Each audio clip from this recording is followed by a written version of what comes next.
బొమ్మాలే, ఎంత బొమ్మాలే. పిందె పండయిందే.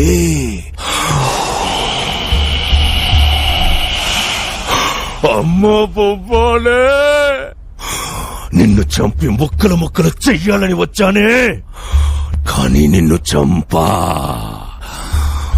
7 సంవత్సరాలు ఆడగాలికి కరువైన ఈ పిశాచికి ఇంత అందాల గుట్ట ఎదురు పడుతుందని నేననుకోలేదు. ఏ బొమ్మాలే, ఆడదానికి ప్రాణం కన్నా మానమే గొప్పది కదూ. అందుకే నీ మానాన్ని చెరిపి తర్వాత నీ ప్రాణాన్ని తీసి ఈ నట్టింట్లో నిన్ను సమాధి చేసి నీ ఆత్మని నా ఘోరక నైవేద్యం పెడతా.